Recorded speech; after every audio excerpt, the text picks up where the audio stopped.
Okay, I didn't want to start from scratch there, so that's the first 90 seconds with the weird echo. That's what I get for playing around with QuickTime, not knowing what I'm doing. Anyway, yesterday, so leading into today, Friday morning, was already a very good day. I had had a very rough time earlier this week. It was pretty bad, but things have slowly over the last 4 days, just gradually things have gotten better to the point that, by Tuesday I considered it a good day and blah, blah, blah. But yesterday, Thursday, was very good. I saw Black Adam, a very good addition to the DC franchise. Saw Wakanda Forever, very good addition to the Marvel um, franchise. As you know, I like to ramble just to get people up to date quickly on things. But that's not why you're here. So Ash versus Leon. Um, so I had forgotten that Japan doesn't have daylight savings time. So I had actually woken up early and I thought, maybe I can squeeze this in before getting ready for the day. Little did I know, tuning in and all 11 sites that I've looked at before that live stream TV Tokyo not working. Um, I was like, well, let's see if I can squeeze this in. And sure enough, I was reminded. I caught the tail near the tail end, and I was like, oh yeah, that's a thing. So the first half I kind of watched, at double speed because I rewatch it anyway, subtitled. But yeah, I mean, I haven't said like I said, I've been kind of busy. So on the UPN board, I haven't said that much for a while.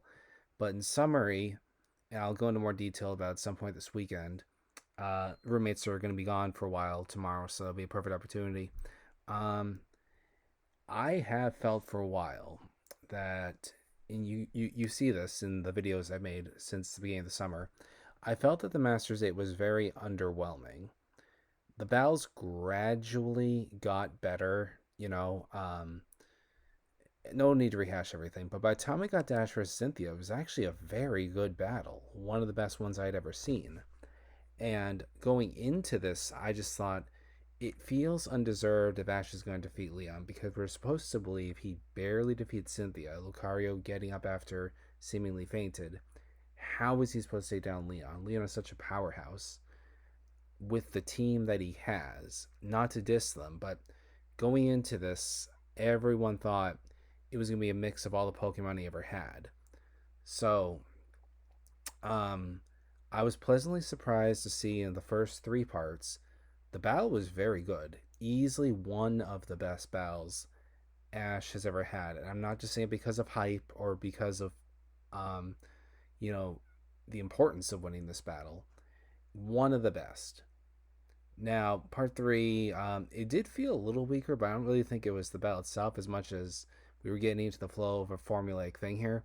But part four, incredible, just incredible. This did solidify it as the best battle Ash has ever had. Better than Kukui, better than Paul, um, Alon. You could throw in several of your favorites. It was just incredible. Now, one thing I had said in parts one through three, the battle was a 10 out of 10, but I couldn't ever give the episodes more than 9 out of 10. Why are Oak and Delia and Tracy watching at home? Especially in the preview, they must have changed something, obviously, but in the preview it showed Oak and Delia with Crocodile and Charizard in the stands. So I thought, oh, well, at some point they're going to show up. Well, no, that didn't happen. Um, so not seeing all of Ash's friends there, let alone all of his Pokemon, but this episode delivered. So it's, I guess it makes sense because if Ash had had all of his friends there and all of his Pokemon there, they'd really have to pan out a lot. This would have been like an 8-part thing. And I've seen plenty of anime that do that. Like look at the Dragon Ball Super Universe Battle Tournament. There's so much panning away to the audience, but that's not the way that this franchise has ever worked. Pokemon, you don't get entire seasons dedicated to tournaments. Um, so I guess it makes sense. So what we could ask at the very least was showing all of Ash's old traveling companions. After all, we saw people who he had met throughout journeys, and yeah, that's important, but what was really important though was seeing these people again, and sure enough, we saw everyone. It was just incredible. Um, but more than that, what I really liked, and by the way, don't watch this if you haven't seen the battle yet, and don't use this video as a substitute, please. Um, but here's the thing. So, um, how should I put this? They psyched us out twice in this battle. You think so? Going into this, a lot of people thought, okay, Ash's Pikachu is maybe going to take out Leon's Charizard, maybe, but it's going to lose to Rabbitfoot. Isn't that annoying? And that's not what happened. And Eternius didn't completely destroy or interrupt the battle either, really. Not any more than Tapu Koko did to spice up the battle with Kukui. This is what Eternius did. So both of them could dynamics again. Eternius was on the screen for like a minute. So that was not annoying, honestly. Um, and sure enough, you have Dynamax Part 2. And um, I was thrilled to see him send out Rabbitfoot. It was like, okay, there's a real chance here then. I'm sorry, Cinderace. Sorry. Cinderace. That this is great. That means it's likely that there's a chance that Ash could win this because Pikachu versus Charizard would be the climatic thing. Leon's Charmander being his starter Pokemon, and that's what happened. But anyway, at one point it looks like Pikachu has fainted, and I do keep on saying Ash because he's the human character through who the story is told. But it hasn't really been that though, has it? This whole journey has been Ash and Pikachu's journey. And I just thought it was so charming how when Pikachu almost fainted, was passing out, um, he had a vision of all of Ash's past Pokemon cheering him on. And I thought that was incredible. So gets up, finishes the battle, and then we get psyched out again because when we come back from the commercial break, it's like, oh no, we're at the Pokemon Center. Oh no, what happened? But it turns out, yeah, the battle was won. Um, it was just incredible. It was so heartwarming. I did think it would be redundant if they had done Type Wild again, which they did, when Ash won the Alola League. No, they did the original version, 1998, Mazazi Pokemon Master. Probably one of the only Pokemon songs I think is better than Type Wild, honestly. That was perfect. It talked about the whole journey and everything.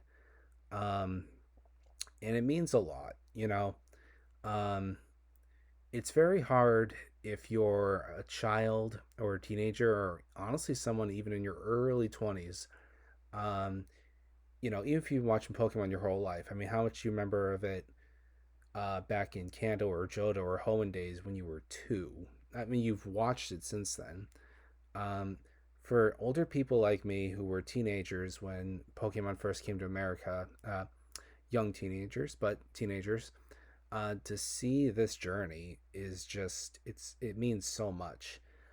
It was very great when Ash won the Alola League, but those silly headlines saying, "Oh, he's a Pokemon Master now." No, in fact, it's a elusive title we may never get a real answer to.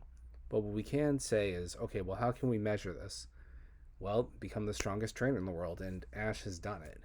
I mean, the day is here. Not take away from how magical 3 years ago was, but this is it, and it's very good. Um, I'll go into more detail about it at some point over the next few days. I do want to say to people, don't be sad because there are 3 episode titles that have been revealed, and they're pretty much implying that Ash's journey is over. Doesn't mean we'll never see him again. I think it'll be now. There are rumors that he'll be some kind of a teacher, a mentor role. So if you remember last April, first it was one, then became 3 different people who were leaking reliable spoilers, like 100% accuracy, except for like one thing they said involving the Paul episode. And more recently, at least people claiming that they were speaking on these people's behalf, um, those spoilers have not been as accurate, actually. So, and also for a franchise that's been, for an anime that's been notorious for spoilers getting out, they did a very good job keeping this very, very, very tightly sealed. They might have even thrown out deceitful spoilers to, fool the people who had been sending out these spoilers, perhaps. So what I'm getting at is this was a surprise. This was a real surprise. Um, but I could see it as I watched the original Yu-Gi-Oh series, Yu-Gi-Oh Duel Monsters, with Yugi, Kaiba, Joey, everything, and I didn't watch anything after that. But I did see the first episode of, I think it was called DX. It came after, or GX, whatever. It came after, and the first episode, Yugi briefly appears, and Yugi and Atum briefly appear in the franchise since then. I could see that being Ash's role. Um, don't know what this means. Will the show continue with Go? Or, I mean, it looks like the next episode's about Project Me. It looks like Go reaches his goal too. This might be it. The only thing that could really top this off more is one of the titles suggests, yes, it's the end of Ash's journey. I still gotta insist that we see all of his friends at some kind of party, and all of his not really in the wild Pokemon there too. It meant enough for me that they showed up in Pikachu's vision. But yeah, I guess last but not least, as far as closure goes, yeah, the Rocket Trio, they're crazy if they think they'll ever have a chance of capturing Pikachu at this point. I will say the Rocket Trio have been interesting characters for the last 25 years. In Journeys, more than ever, I didn't think they were bad in Journeys, not as good as Alola, but more often than not, honestly, they were white noise. They didn't appear that often. When they did, they were easily defeated. And in this tournament, they did their usual, screwing off in the stands kind of thing. Still have a part time job, though, to make money for Sakaki sama. They just kind of were there pretending to be reporters and selling concessions just because. Some vague thing about trying to steal the winner, the strongest person's Pokemon, but that obviously didn't happen. But they really cheered on Ash, and it was great. They had cheered on. Sorry, guys, it's just really late. I've been, it was a long day yesterday in a good way, and then got up early, a little more than I thought it would. Infernape. They cheered on Infernape in the Paul battle, but this was the first time they were really cheering for Ash in one of these tournaments. And I said on a post in UPN, it's like they're proud, abusive, the stuff they've done to him, parents, and it was really, really nice. And they've been a part of this story too, part of this journey, so that was really nice to see. Looking forward to the next few episodes. It feels like people pointed this out, the animation. The animation, yes, and honestly, the good writing, the good battling, the good feels, the good drama, the good storytelling. It feels like they really were saving it for these final episodes because it has been the ball knocked completely out of the park. I'm giving this battle and this specific episode 10 out of 10. And I don't like to give that out like candy, but the point is, if I'm saying 10 out of 10, what I'm getting at is there's really nothing that I would have done better. 9 out of 10, oh, it's great. There's always room for improvement. No, but for this, like, what would I have done differently? I can't really think of something. So, anyway, part of the experience, of course, is seeing the fandom's reaction over the last 5 years. I've technically 10 years ago with one particular YouTuber. I'm not really a part of the tuber community, but I am someone who follows a lot of these people, and I'm very excited to see the reactions that people have. I do know that Ash's voice actor in America that he's had since what's her name? Since 2006, she replaced Veronica Taylor. Um, she already on Twitter said, "Hey guys, don't spoil this for me." I don't know how she's going to avoid it though, because the official American Pokemon Twitter channel for everything, not just the show, actually spoiled this. And as people were saying, dub watchers, no, don't do that. You're spoiling it already. But I mean, we've been through this before. Anyway, if you are someone who this feels very similar. So I watch The Walking Dead, and the way the AMC has been promoting the final part of the final season is basically if you ever cared about the franchise, if you ever watched it, anything about these characters, you really should watch these last episodes. Kind of desperate advertising. What I'll say for this though is no, not out of desperation. If you followed the Pokemon anime for, I don't want to say 1 year, but one series at the very least. I don't care if it's as far back as Kanto or you picked it up as recently as Journeys. Watch this battle. It really brings that fulfillment, that conclusion that you always had in the back of your mind about, hey, this franchise has been going on forever. It's like Naruto talking about becoming the Hokage, which eventually happens, or Yuffie talking about finding the One Piece, which I don't follow that anime slash manga, but I know about it. We'll assume safely that he does do that one, at some point. Um, this goal has finally been achieved. It's great.